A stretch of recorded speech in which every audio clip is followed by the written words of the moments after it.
Spoiler warning for the entirety of it. So I went on a mission to find this super secret room.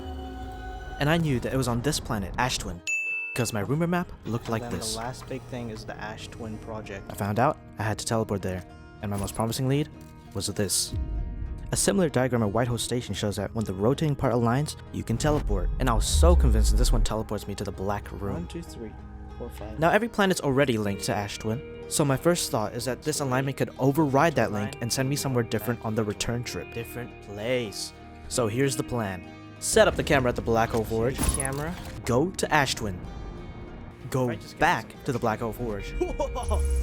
Now this is the moment of truth. Final step, you just have to wait for the— I just threw. Stop. So here's the plan. Set up the camera, go to Ash Twin, go back to the Black Hole Forge. New step, don't jump off the map. Jump off the map anyways. Clutch your way back up. This is a bit of a scam. Wait for the alignment and teleport back. Never mind, didn't work. Didn't work? That's fine. Here's plan A.5, which is the same plan, but instead of teleporting here to Ash Twin, we teleport somewhere else, somewhere much closer, while still waiting for the same diagram to align. Why is it gone? Well, that's not it, so let's do some brainstorming. One last question mark. Biggest mystery is that Black Room with faces. I remember there's This 3 faces. is not Now relevant. these are all those necessary high energy to go into the past. Apparently this is related. This is the most successful. This thing despawns when I get too far. So I think it's the original idea to jump into the black hole when it's aligned. And jump into the black hole I did. For plan B, hypothesis. The diagram found at the Black Hole Forge is related to the black hole. So I weave my way through the seams of Brittle Hollow like the true Rocket League pro that I am. I'm kind of just the pilot. How many other pilots do you know in your whole life? Me. And me was certain that I'd crack the code if I could just get the right timing. Hey, I wasn't wearing my suit! It's okay, because this time, for sure. It's a blunder. And finally, I timed it perfectly. Okay, that's definitely not it. Now this was a dud, so I jumped on a new theory. We know a total of 2 people experiencing time loops, including us and this guy, by connecting to those Nomai statues. But if you remember from the dark room I'm trying to go to, which by the way is directly linked to these statues, 1, 2, 3. there seems to be one more person connected to the statues, which means one more time looper, which maybe means an imposter among the NPCs. I am extraordinarily suspicious of this marshmallow guy. So I talked to everyone in the village, hoping someone would give me the final piece of the puzzle.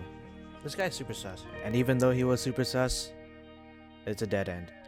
So I thought it was time to look to the stars for guidance.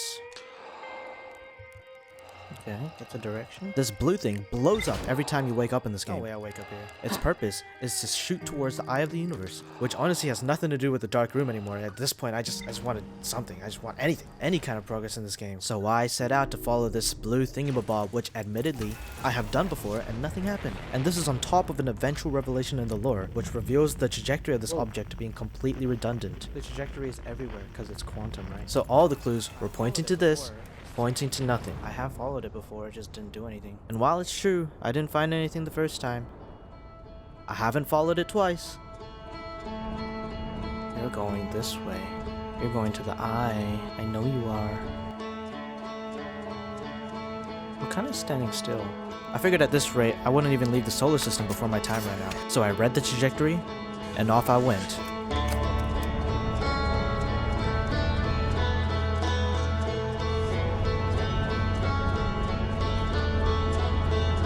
There was nothing. In fact, there was so nothing. Look at this 360 I did. See? Nothing.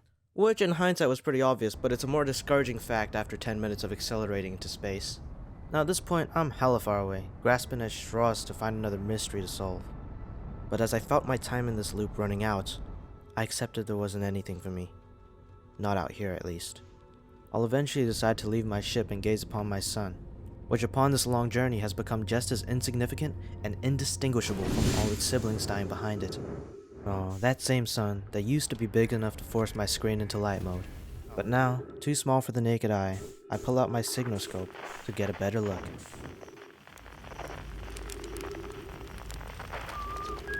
Let me introduce you to the gang.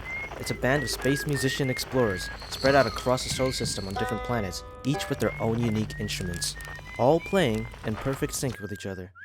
Somehow. Perpetually at that. It's quite impressive actually. You can listen to each person's frequencies as the planets move along their orbit, and usually it's hard to get even 3 of them on at the same time. Oh, shoot!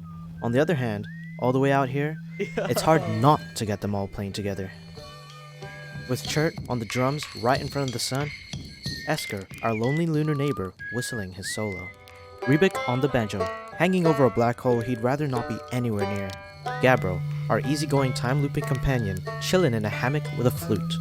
And Feldspar with his harmonica, who'd rather sit in a pocket dimension in the jaws of a beast rather than conforming to society. Real shit, Feldspar. Real shit.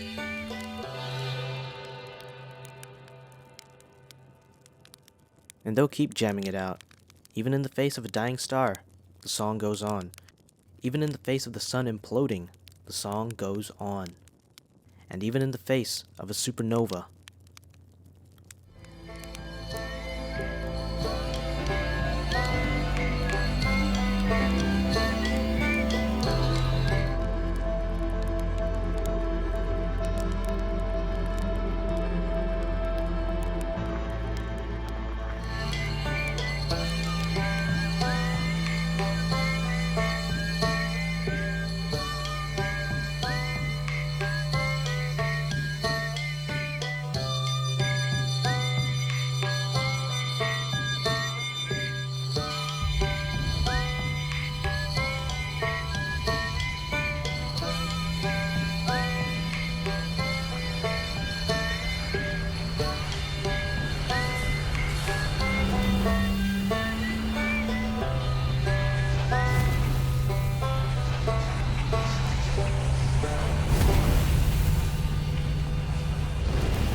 No way, they got wiped out in order. That's kind of nasty.